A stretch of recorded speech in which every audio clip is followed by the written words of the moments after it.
Hey y'all. So I talked to somebody the other day, or no, not the other day. It was a few weeks ago, all right? And she's admitted that she's an avoidant type of person. She avoids conflict. She avoids getting too deep into people until she met the person that they've known each other literally since high school. And she is a lesbian. Not that that makes any difference, but that's just the facts. And she met the girl that she knew in high school.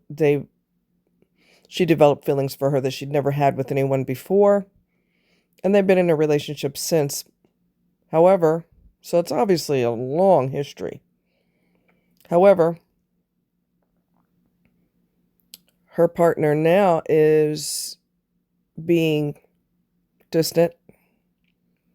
They're no longer being intimate. She's hanging with her friends more. And I asked her, I said, do you think she's seeing someone else? And she said, no, I don't necessarily agree. I think that's a strong possibility. Me personally, I think that's a strong possibility.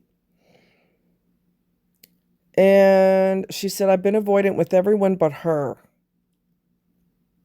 But it seems like her partner's being avoidant with her now.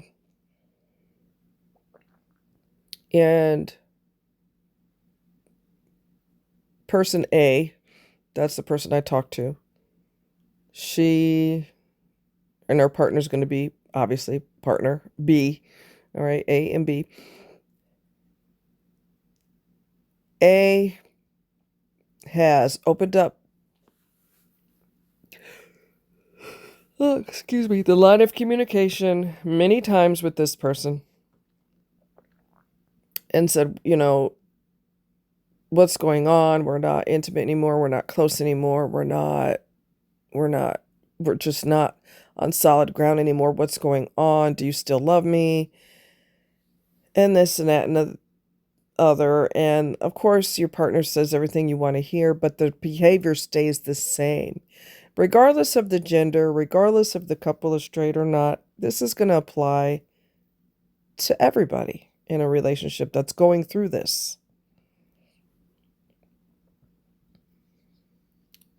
She finally said to her, A, finally said to B, if you don't love me, you need to let me go. Of course, you can't get more blunt than that, right? There's a couple of reasons why your partner's lackadaisical about your feelings and about the status of the relationship. One of them could be they're trying to fall back into someone new or someone they've been seeing, or they're hoping this other side gig with this person works out. And until that's a definite yes, oh, excuse me, until that's a yes, I'll keep you hanging on a string. Okay? That's a possibility.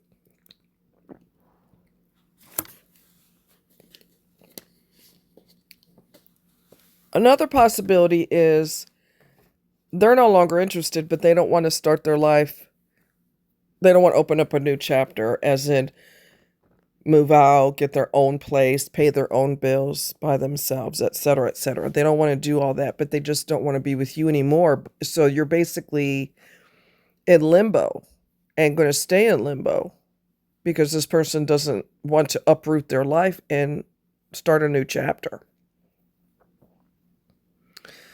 That's when it's up to you, partner A, to say, okay, this is what's going to happen because I can't live like this indefinitely. I'm going to move out, or I'm going to need you to move out. If the person refuses to move out, then you may have to move out, or you may have to, I don't know if the person's name is on the lease or whatever the case may be, but you may have to make the choice if that person is going to continue to keep you on a string, because that isn't that isn't fair to you to be suspended on a string like a carrot dangling. That isn't fair to anybody to have their life in limbo with very poor so-called communication skills, a lack of communication skills, and the person going, "No, everything's fine. I've just been busy at work," and whatever other excuses they use.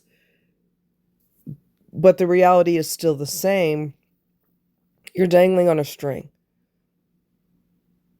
So she is going to have to make the decision. If your partner's reluctant and they're jacking around and they're ooh, ha, e, oh, e, how's it go? Oh, e, whatever. I don't know how it goes. The vowels. I'm getting my brain scrambled like hash browns. That ain't nothing new. Anyway, um, you may have to just put your foot down and say, well, I'm going to go ahead and move out. If that person's not ready for their life to be uprooted that way, don't be surprised if here comes the pleading and the begging and the hugging you, and I'm sorry, just give me more time. I've just been going through a lot. They've already had plenty of time and they're still leaving you dangling on a string. So you have to make up your mind that you're going to make the decision because the other person acts like they're not capable of making the decision. So you're going to have to do it.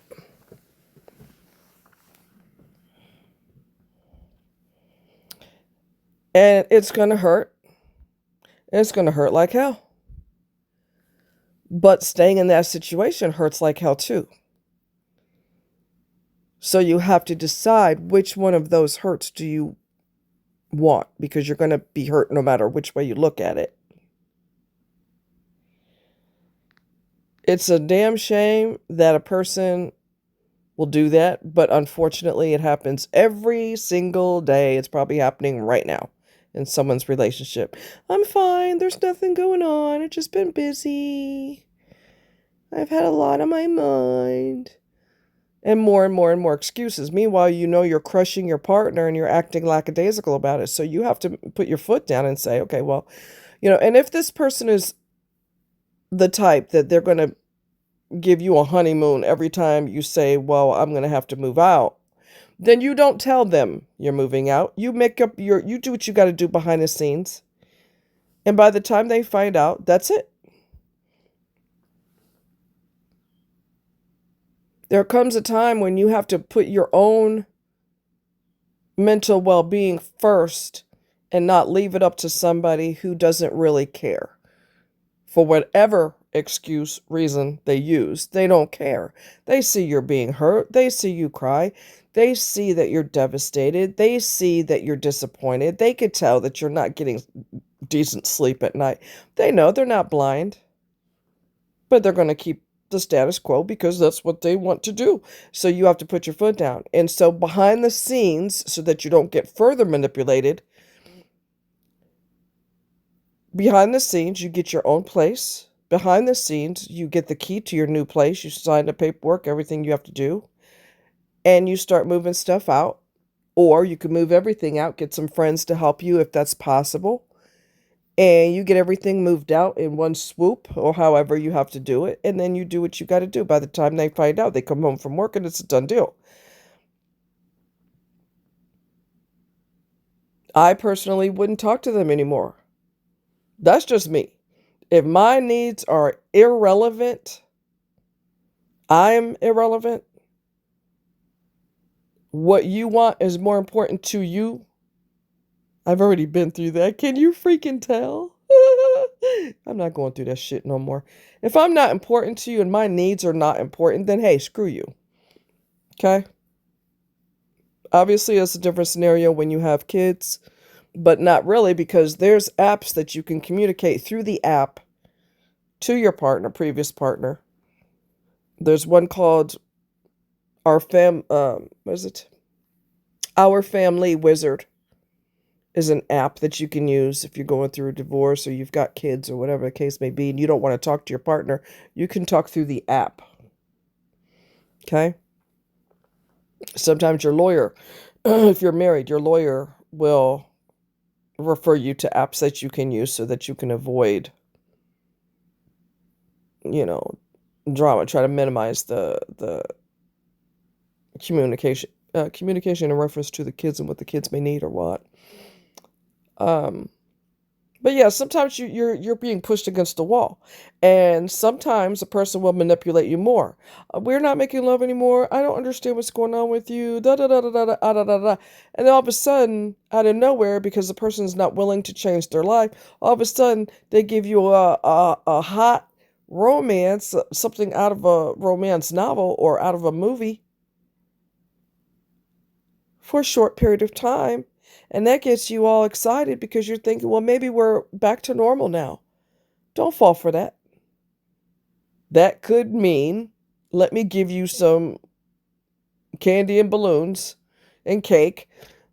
Not literally, but you know what I mean. I'll give you all this happy stuff so that you could quit whining because I'm not willing right now to make a move. Or I'm waiting on this other person to make a move so that when we break up, I don't have to be alone. I'm going to go jump to this person, or I'm working on this person right now and they're just not going fast enough. So I have to wait for them. I mean, you never know what people's,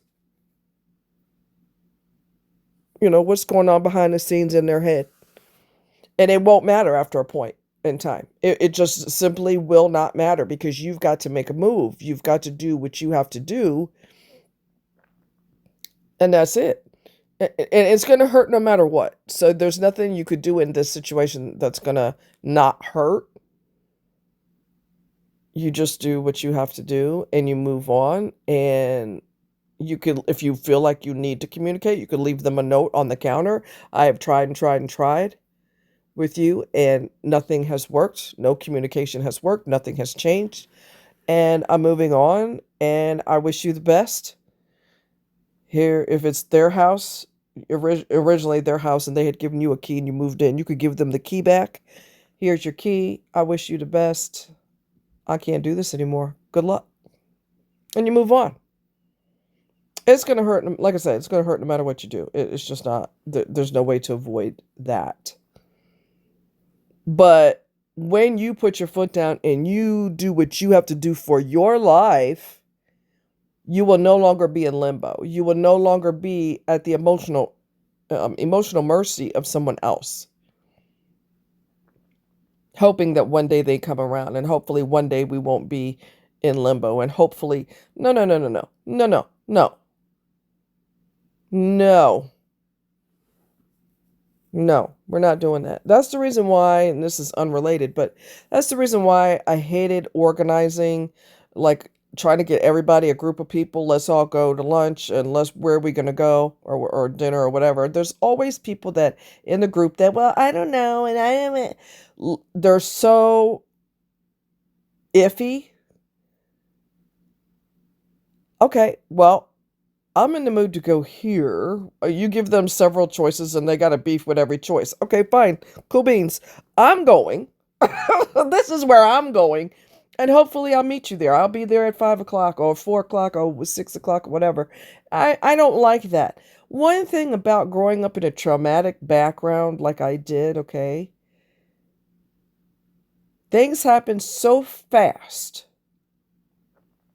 that you don't have time to hem, haw, shuck and jive, duck and weave. You don't have time for that. You learn, you get on the job training in a traumatic household. You get on the job training as a youngster to make decisions fast. Well, this is what I'm going to do. Hopefully you'll join me. But the iffy and maybe not and da da da and everything is a problem. You don't have time for that in a traumatic background. So the good thing about that is some good comes out of it. There's a silver lining. One of the goods to come out of it is you learn to make decisions and you may have a couple of various decisions. What about this? What about that? And if people are resistant all the way around the board, well, I'm going to go do such and such. So hopefully I'll see you there, and if not, I'll catch you next time. You don't have time for all that, okay? I understand firsthand the agony of loving somebody who doesn't love you. I was in a 25-year marriage on paper because he never respected our vows. And it was unbearable to think this might be it. And I went through that for years. And the pain, the emotional pain, was so volcanic that my brain would go, yeah, we're not going to think about that right now. And I would distract myself with other things. But you get so good at that that you can literally do that for 5, 10, 15 years or more. Your brain slams the door, tripled padlocks it. The pain, everything is clear. It's right in front of you. But it's so agonizing. It hurts so bad because you love somebody who doesn't love you or who is not capable of loving anyone but themselves, whatever the case may be. So your brain cannot handle that agony because you still love them. And so your brain just goes kabam, slams the door shut, triple padlocks the door, and keeps it shut for a while. When your brain does that, you're still in denial because the pain of the reality is so crushing and so devastating. Not to the other person because they're not capable of loving you. They're only capable of faking it real good, which is why you're together in the first place. Okay, we're going to keep it real today. But the person who is capable of loving their partner, you, it's crushing. So you will go many, many years without facing the agony. But then you start to see them get more and more and more distant, and your brain is basically forced into this is how it really is. I've talked until I'm blue in the face, and we're getting worse. When talking and communication is going out the window, your brain will, in slow motion and over a period of time, it could be weeks, months, years, your brain will start to slowly undo the padlocks. It's very, very slowly, because you could stay in denial for a very long time because the alternative is, which is facing the truth, is agonizing. Agonizing. So when your brain, depending on the, what the time frame is, years, months, whatever, many years, eventually the padlocks come off the door and you open the door, and this is your life, and what are you going to do about it? And you will eventually make a decision. Hopefully it won't be as long as I did. It took me forever because the pain was just too much. The pain was just way too much.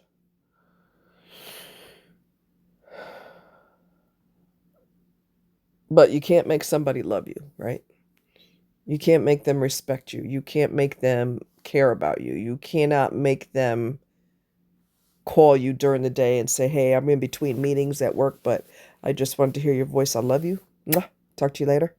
You can't make somebody do that. And you can't make them do it. You can't make them do anything. Once they're unplugged, usually.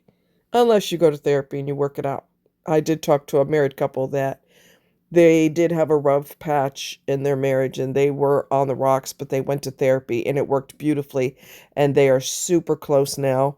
They saved their marriage. They're super close. They look at each other when each other talks and they care about the other person. They laugh amongst each other. And it's just a beautiful thing.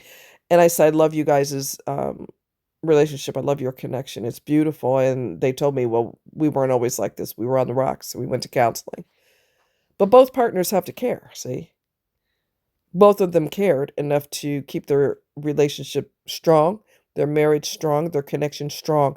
They both cared. There was no pleading on one end while the other person sat there and allowed you to plead with them, okay? They were both interested. They both fixed it. And they've got a very, very strong marriage now. And it was just beautiful to see that for a change. It was really, really, really nice to see that for a change. So you're going to have to make some choices. If you're on the raw end of the deal and you're being blown off by your partner and they're giving you lame excuses as to why, you're going to eventually have to make the decision for them. Like, okay, well, I'm going to do this for myself to preserve my own sanity, and I wish you the best. If you feel like they're going to snow you over with how much they love you all of a sudden because you want to leave them, you don't tell them anymore. You just don't, you don't have, communication's not working. So then you make your move without communicating.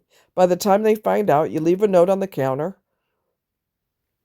if that's what you want to do, or leave them a text message or however you want to do it, and you move on. And don't let them persuade you to come back into the relationship. You got your own place now. You know, you furnished it the way you want. You've got rid of all the endless cardboard boxes. God knows, been through that. Oh my God, right? You've already settled into your new life. Don't let them persuade you to come back because you're going to sign up for more of the same. And you don't want that. You don't want that. You just don't. All right? You guys take care. Much love. Bye-bye.